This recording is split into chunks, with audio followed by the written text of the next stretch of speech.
नमस्कार। कहानी बैरल में आपका स्वागत है। लीजिए पेश है जयशंकर प्रसाद द्वारा लिखित कहानी अनबोला। उसके जाल में सीपियां उलझ गई थीं। जग्गैया से उसने कहा, इसे फैलाती हूं, तू सुलझा दे। जग्गैया ने कहा, मैं क्या तेरा नौकर हूं? कामैया ने तिनक कर अपने खेलने का छोटा सा जाल और भी बटोर लिया। समुद्र तट के छोटे से होटल के पास की गली से अपनी झोपड़ी की ओर चली गई। जग्गैया उस अनखाने का सुख लेता सा गुनगुनाकर गाता हुआ अपनी खजूर की टोपी और भी तिरछी करके संध्या की शीतल बालुका को पैरों से उछालने लगा।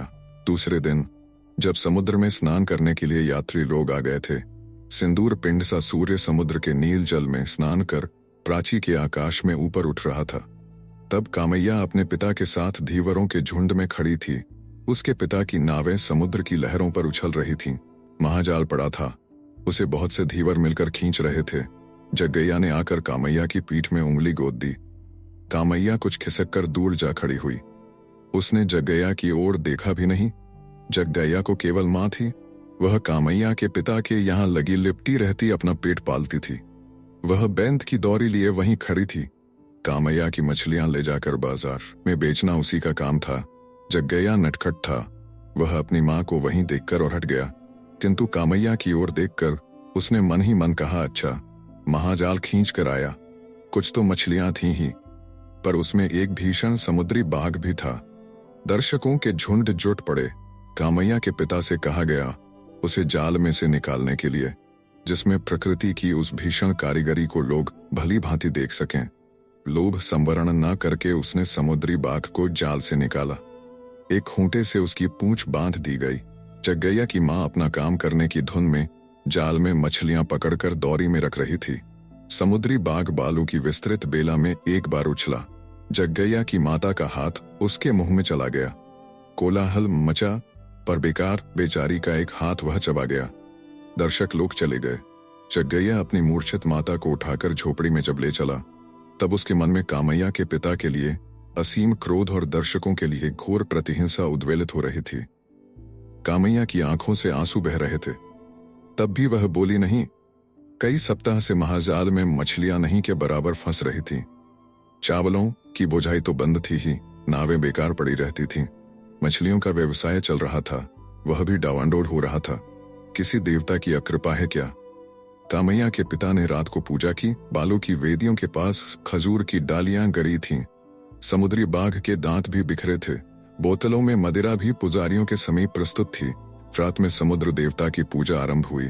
जग्गैया दूर जहां तक समुद्र की लहरें आकर लौट जाती हैं, वहीं बैठा हुआ चुपचाप उस अनंत जल राशि की ओर देख रहा था और मन में सोच रहा था, क्यों मेरे पास एक नाव न रही?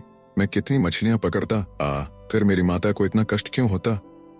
अरे, वह तो मर रही है मेरे लिए इसी अंधकार सा दारिद्र्य छोड़कर। तब भी देखें भाग्य देवता क्या करते हैं। इसी रग्गैया की मजूरी करने से तो वह मर रही है। उसके क्रोध का उद्वेग समुद्र सा गर्जन करने लगा।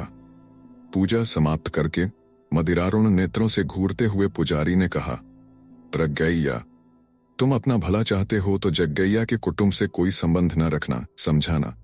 उधर जग्गैया का क्रोध अपनी सीमा पार कर रहा था। उसकी इच्छा होती थी कि रग्गैया का गला घोंट दे, किंतु वह था निर्बल बालक। उसके सामने से जैसे लहरें लौट जाती थीं, उसी तरह उसका क्रोध मूर्छित होकर गिरता सा प्रत्यावर्तन करने लगा। वह दूर ही दूर अंधकार में झोपड़ी की ओर लौट रहा था। सहसा किसी का कठोर हाथ उसके कंधे पर पड़ा। उसने चौंक कर कहा, कौन? मदिरा विह्वल कंठ से रग्गैया ने कहा, तुम मेरे घर कल से ना आना। जग्गैया वहीं बैठ गया। वह फूट फूट कर रोना चाहता था, परंतु अंधकार उसका गला घोंट रहा था। दारुण क्षोभ और निराशा उसके क्रोध को उत्तेजित करती रही। उसे अपनी माता के तत्काल न मर जाने पर झुंझलाहट सी हो रही थी। समीर अधिक शीतल हो चला। प्राची का आकाश स्पष्ट होने लगा, पर जग्गैया का अदृष्ट तम सा छन्न था। कामैया ने धीरे धीरे आकर जग्गैया की पीठ पर हाथ रख दिया। उसने घूमकर देखा। कामैया की आंखों में आंसू भरा था। दोनों चुप थे। कामैया की माता ने पुकार कर कहा, जग्गैया, तेरी मां मर गई, इसको अब ले जा। जग्गैया धीरे धीरे उठा और अपनी माता के शव के पास खड़ा हो गया। अब उसके मुख पर हर्ष, विषाद, सुख, दुख कुछ भी नहीं था। उससे कोई बोलता न था और वह भी किसी से बोलना नहीं चाहता था, किंतु कामैया भीतर ही भीतर फूट फूट कर रो रही थी। पर वह बोले कैसे? उससे तो अनबोला था ना। आप सुन रहे थे कहानी बैरल से जयशंकर प्रसाद द्वारा लिखित कहानी अनबोला। वीडियो पसंद आया तो इसे लाइक करिए और चैनल को भी सब्सक्राइब कीजिए। धन्यवाद।